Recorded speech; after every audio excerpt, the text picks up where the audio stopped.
A man running from a hanging rope doesn't expect mercy, much less a hot meal. When a battered drifter stumbled onto a dusty Texas ranch in 1878, he met a woman whose simple question changed history. It wasn't a bullet that saved his life, it was a bowl of stew. The year was 1878, and the unforgiving sun over Red Creek, Texas, had a way of baking the hope out of a person. Beatrice Calhoun knew this better than anyone. Widowed for 2 harsh years, she lived alone on the sprawling, dilapidated Whispering Pines Ranch. Beatrice was not the delicate, corset-bound belle of penny dreadful novels. She was a woman of immense, robust stature, carrying her heavy weight with the steady, unmovable grace of a mountain. Her broad shoulders and thick arms were built for hard labor, and her soft, round face bore the gentle lines of a woman who had weathered storms without turning bitter. The town gossips, like old Martha Higgins and the sneering Mayor Thaddeus Beaumont, often whispered cruelly about her size, predicting the fat widow would starve or sell out within a month of her husband Tobias's death. They were wrong. Beatrice didn't just survive, she held her ground, baking the finest sourdough and raising the sturdiest cattle this side of the Pecos River. But the loneliness was a heavy cloak, thicker than the Texas dust. It was mid-October when the rider appeared. He didn't ride in. He collapsed in. His horse, a sweat-lathered roan, gave out just at the edge of Beatrice's property line, sending the man tumbling into the dirt. Beatrice had been on the porch, a basket of freshly picked green beans resting against her wide hip. She didn't run for her Winchester rifle, though in these parts a smart woman would have. Instead, she set the basket down, wiped her flour-dusted hands on her apron, and walked out into the shimmering heat. The man was a bruised, battered mess of leather and blood. His name was Caleb Hayes, though the wanted posters back in Abilene called him a phantom. He had a jagged cut above his left eye, his clothes were torn, and his breathing was shallow. He was a hardened drifter, a man who had spent his life expecting the worst from humanity, and usually receiving it. As Caleb drifted in and out of consciousness, his hand weakly grasped for the Colt revolver at his hip. He saw the massive silhouette of a woman blocking out the sun. He expected a kick, a shout, or a gunshot. Instead, a soft, calloused hand gently pushed his revolver back into its holster. "Save your strength, mister," a deep, rich voice murmured. "You're going to need it to chew."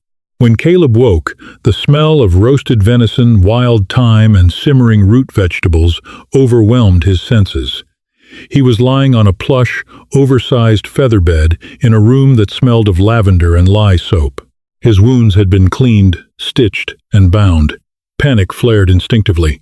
He sat up, ignoring the searing pain in his ribs, and reached for his gun. It was gone. Looking for this? He turned his head.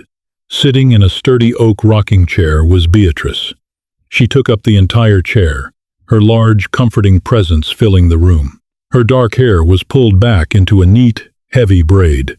On the small table beside her sat his Colt, completely dismantled, the pieces meticulously cleaned and oiled.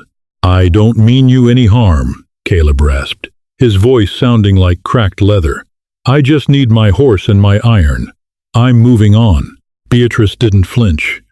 She didn't ask if he was an outlaw. She didn't ask who had beaten him half to death, or why there was a fresh bullet hole in his saddlebag. She simply stood up, the floorboards croaking softly beneath her weight, and walked over to the cast-iron stove in the corner. She ladled a generous, steaming portion of thick, rich stew into a ceramic bowl, cut a slab of warm, crusty bread the size of a brick, and set it on the nightstand beside him. She looked him dead in his hardened, untrusting eyes and asked the one question he hadn't heard since he was a boy. "Have you eaten?" Caleb stared at her. The sheer humanity of the question shattered something brittle inside his chest. He looked at the stew, then at her soft, kind face. Without a word, he took the bowl.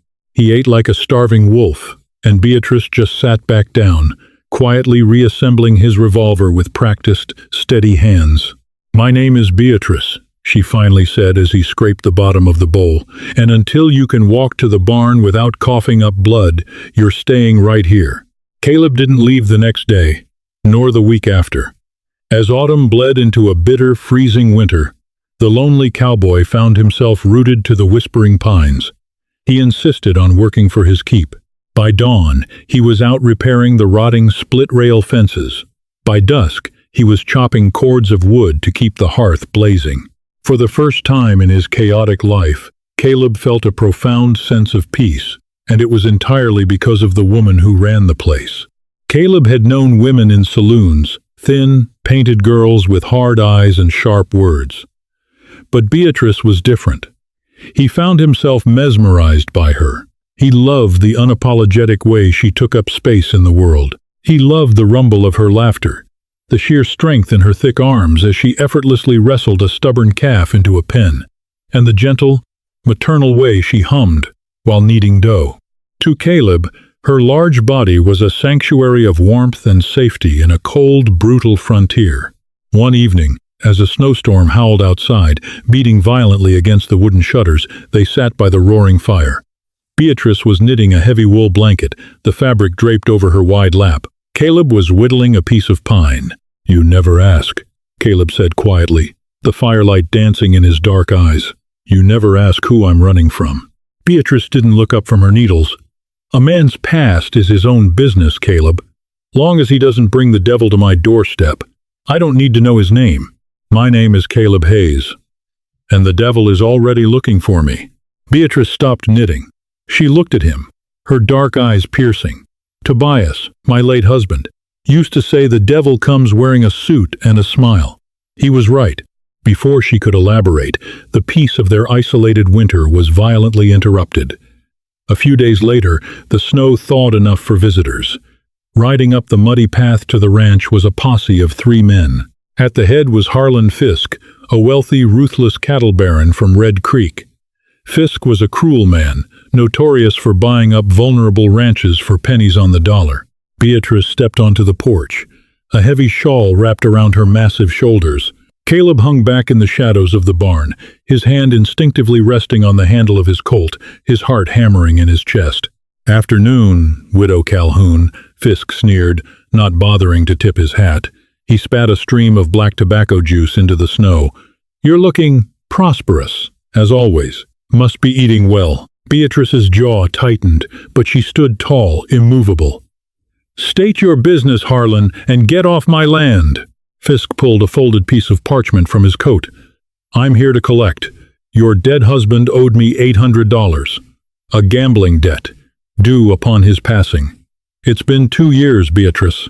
The bank is transferring the deed of Whispering Pines to me by the end of the week unless you have the coin." "Tobias was no gambler," Beatrice said, her voice shaking with a mix of rage and grief. "That paper is a forgery, and you know it. Prove it." Fisk smiled wickedly. "Oh wait, you can't. The sheriff is in my pocket, and Judge Beaumont signed off on it this morning. You have 3 days to pack your oversized dresses and waddle off my property." From the shadows of the barn, a cold, deadly voice rang out. "I suggest you get back on your horse, Fisk."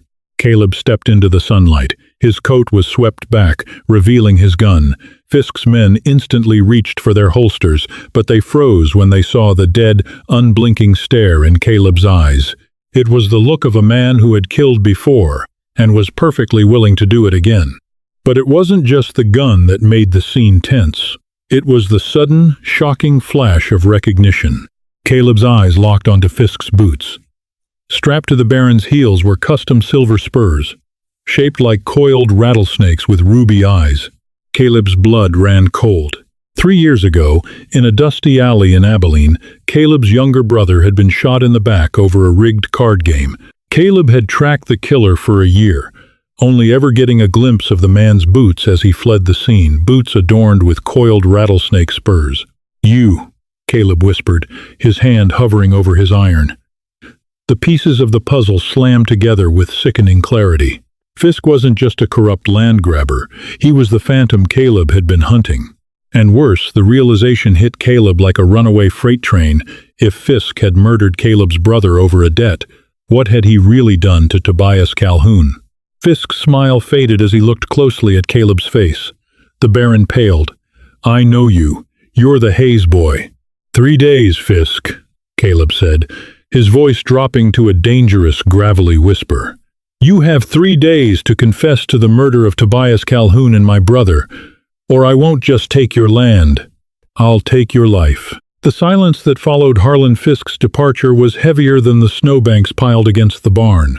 The clatter of hooves faded down the muddy trail, leaving Beatrice and Caleb standing in the biting wind. Caleb's hand still rested on his Colt, his knuckles white, his chest heaving with a sudden violent tempest of resurrected grief. Beatrice turned to him, her broad shoulders squared against the cold. She didn't look frightened. She looked like a gathering storm. Inside, she commanded softly. Now. Back in the warmth of the cabin, the crackling hearth cast long, dancing shadows against the log walls. Beatrice poured 2 cups of black, chicory-laced coffee. She handed one to Caleb, her thick fingers brushing against his trembling ones. She settled into her reinforced oak chair, the wood groaning in familiar comfort under her substantial weight. "Start talking, Caleb," she said, her voice steady and deep. "Who was your brother? And what does Harlan Fisk have to do with my Tobias?" Caleb stared into the dark liquid in his cup.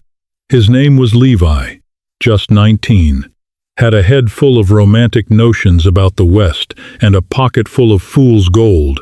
We were in Abilene. He got into a high-stakes faro game with a stranger. Levi won fair and square, but the stranger accused him of cheating. Before I could cross the saloon floor, the man shot Levi in the back and slipped out the rear doors.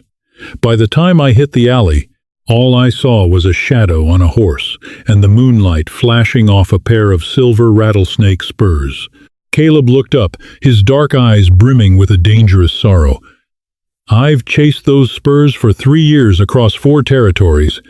I never thought I'd find them attached to a cattle baron in Red Creek." "Beatrice, Fisk didn't just forge a debt. Men like him don't leave loose ends." Beatrice closed her eyes. Her large, soft face, usually a portrait of serene endurance, contorted with a quiet, devastating realization. "Tobias didn't die of a heart affliction," she whispered, the pieces falling into a horrific alignment. "Doctor, Harrison told me his heart just gave out in the north pasture, but when they brought him in, there were bruises on his neck, dark, thumb-sized bruises. Harrison told me it was lividity, the blood settling." He lied. "Harrison is likely on Fisk's payroll, just like Sheriff Tate and Mayor Beaumont," Caleb said, his voice hardening. "Fisk wanted this land. Tobias refused to sell, so Fisk had him strangled and bought off the law to cover it up. Now he's coming for you." Beatrice stood up. The sheer, immovable mass of her presence seemed to fill the entire room, dwarfing the furniture. She didn't weep. The time for mourning had passed 2 years ago. Now there was only the cold, unyielding iron of a Texas widow scorned. She walked over to the large cedar chest at the foot of her bed. Kneeling with a heavy thud, she threw open the lid and bypassed the quilts and lacework. From the bottom, she pulled out a pristine lever-action Winchester rifle and a canvas bandolier heavy with brass cartridges. "Fisk gave us 3 days, Caleb said, watching her with a mixture of awe and fierce admiration. "I can ride into town tonight, end this before he brings his army to your doorstep. I won't let him hurt you, Beatrice. You're the only good thing I've found in this God-forsaken world." Beatrice turned, holding the rifle with practiced ease. She looked at Caleb, really looked at him. She saw the battered drifter who had learned to chop wood and mend fences just to be near her. She saw the man who didn't look at her with the thinly veiled disgust or pity of the townsfolk, but with a quiet, burning reverence. To Caleb, her immense size wasn't a flaw. It was the very architecture of his sanctuary. She walked over and placed a large, warm hand against his cheek. "You are not riding into town to get yourself gunned down in an alley, Caleb Hayes. This is my ranch. That was my husband. And you are. You are my man now. We fight them here. Together." The words "my man" settled over Caleb like a heavy, protective blanket. He leaned into her palm, closing his eyes. "He'll bring a dozen riders, Bea. He wants to wipe this place off the map." "Let him try," Beatrice rumbled, a fierce smile touching the corners of her mouth. "They think I'm just a fat, lonely widow waiting to be rolled over. They forget I built this ranch with my own 2 hands. We have 3 days to turn Whispering Pines into a fortress. For the next 72 hours, the ranch became a hive of tactical preparation. Beatrice's deep knowledge of her land was their greatest weapon. They dragged heavy grain wagons to block the main trail, creating a natural choke point. Caleb set up firing positions in the loft of the sturdy timber barn and boarded up the lower windows of the cabin. Beatrice didn't just pack supplies, she rigged the old irrigation ditches near the tree line. Using heavy draft chains and her sheer, monumental physical strength, she hoisted thick pine trunks into the canopy, tying them to tripwires hidden beneath the melting snow. Caleb watched her hoist a log that would have taken 2 ordinary men to lift. The muscles in her thick arms corded and straining, her broad back flexing with magnificent power. He had never loved her more than in that moment. On the evening of the 2nd day, as the sun dipped below the jagged horizon, painting the sky in violent streaks of crimson and bruised purple, they sat together on the porch. The air was frigid, but they shared a heavy buffalo robe. "When this is over," Caleb said quietly, his arm wrapped around her wide, soft waist, pulling himself flush against her comforting warmth. "What happens to the drifter?" Beatrice rested her head against his shoulder. "The drifter hangs up his spurs. He stays. He eats hot stew. He raises cattle, and he grows old with the widow." "I'd like that," Caleb whispered into her dark hair. "I'd like that more than anything." The morning of the 3rd day dawned gray and suffocatingly quiet. A thick, icy fog rolled off Red Creek, clinging to the frozen earth. Inside the barn loft, Caleb lay flat on a bed of hay, the cold steel of his scoped Sharps rifle resting on the wooden sill. Down below, standing squarely on the front porch of the cabin, was Beatrice. She wore a heavy canvas coat, her Winchester gripped loosely in her massive hands. She looked like a monolith, an immovable force of nature daring the world to try and break her. At exactly high noon, the fog began to shift. The low, rhythmic thunder of hooves vibrated through the ground. Harlan Fisk rode through the mist, flanked by 10 heavily armed men. They wore dark dusters, their faces obscured by the shadows of their Stetson hats.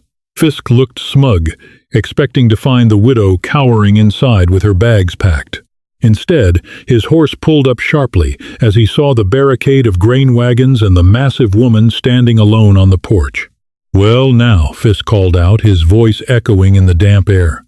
"I see you're determined to make this difficult, Beatrice. Where's your stray dog? Scurried off with his tail between his legs." "He's closer than you think, Harlan." Beatrice's voice boomed across the yard, steady and terrifyingly calm. "I'm giving you one chance. Turn around. Confess to the murders of Tobias Calhoun and Levi Hayes. If you don't, you will be buried on this land." Fisk threw his head back and laughed, a sharp, cruel sound. "You're crazy, woman. Boys, burn the barn, shoot the widow, and let's go get a drink." He spurred his horse forward, drawing his revolver. He didn't make it 3 feet. A deafening crack split the air from the barn loft. The man riding to Fisk's right jerked backward, blown clean out of his saddle by Caleb's Sharps rifle. Chaos erupted. Horses screamed and reared as Caleb fired again, dropping a second rider. Fisk's men scrambled for cover behind the barricaded wagons, blindly returning fire toward the barn. Wood splintered and dust flew as bullets chewed through the timber. Beatrice didn't flinch. She raised her Winchester, the stock pressed firmly against her sturdy shoulder, and laid down a punishing volley of fire. Her aim was dead on, forcing Fisk's men to keep their heads down. "Flank her!" Fisk screamed, pointing frantically toward the tree line. 3 of his men broke from the wagons, sprinting low through the slush toward the woods to get behind the cabin. Beatrice watched them go. A grim smile touched her lips. She waited until they hit the tree line, right where the old irrigation ditch lay hidden beneath the snow. One of the men tripped a wire. The heavy pine trunks Beatrice had painstakingly hoisted into the canopy swung down like massive, lethal pendulums.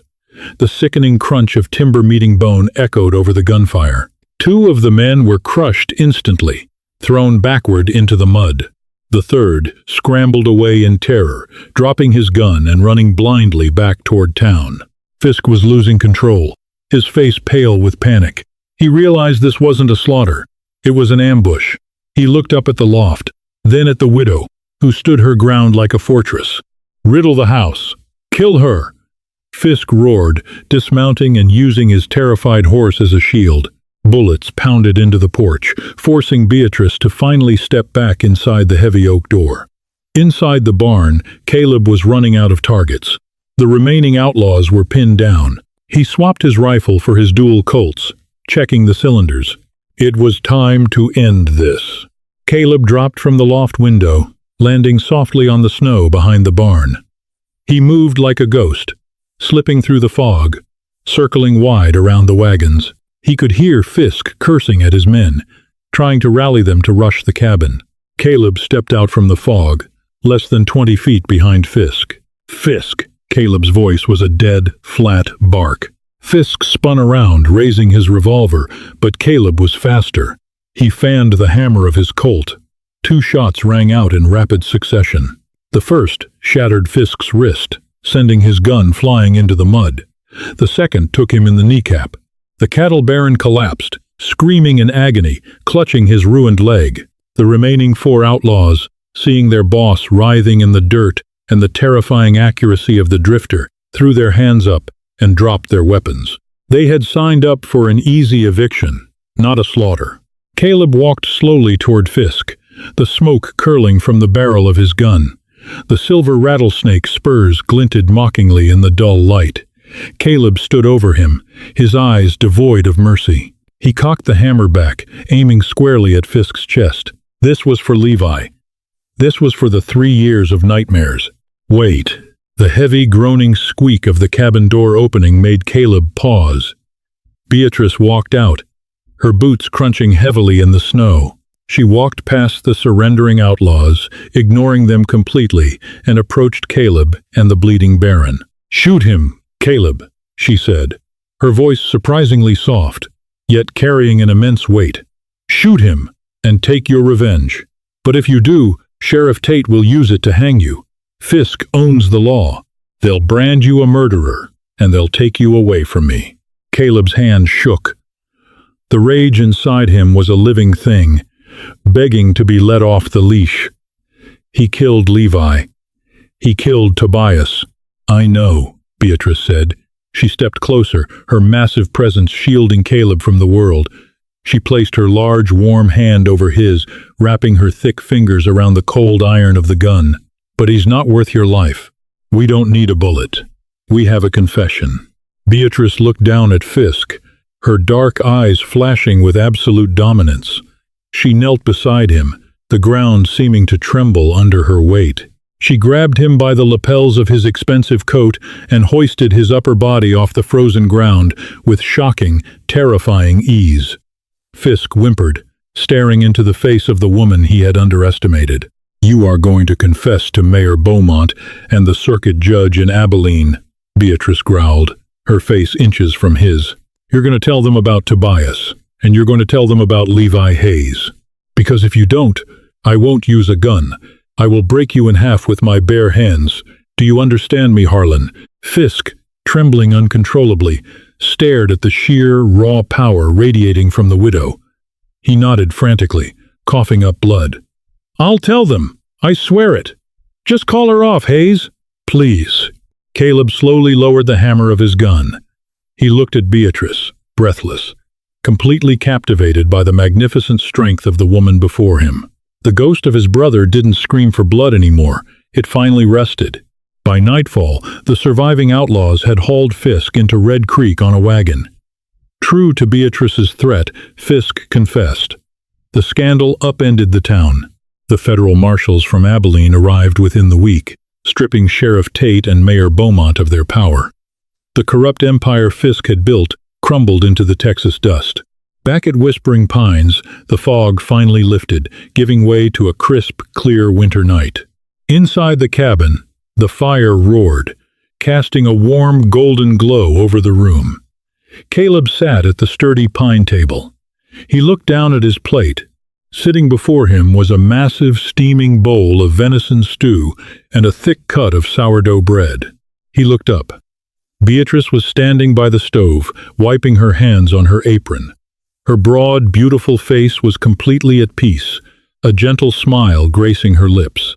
She walked over, the floorboards croaking a familiar, comforting tune, and sat down opposite him. She didn't ask if he was leaving. She didn't ask if he was still running. She just looked at him, her eyes shining with unspoken promises, and asked, "Have you eaten?" Caleb smiled, a genuine, barrier-breaking smile that reached his dark eyes. He picked up his spoon.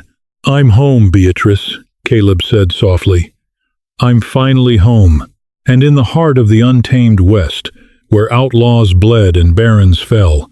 It wasn't a six-shooter that conquered the frontier. It was the unyielding strength of a remarkable woman, and a simple bowl of stew that healed a broken man's soul." If the incredible true legend of Beatrice and Caleb proved that real strength comes in all sizes, and that justice and love can bloom in the harshest frontiers, make sure to hit that like button. Share this story with someone who needs a reminder that true love sees the soul, not the surface. Don't forget to subscribe for more untold dramatic tales from the Wild West. Keep the history alive, and we'll see you in the next video.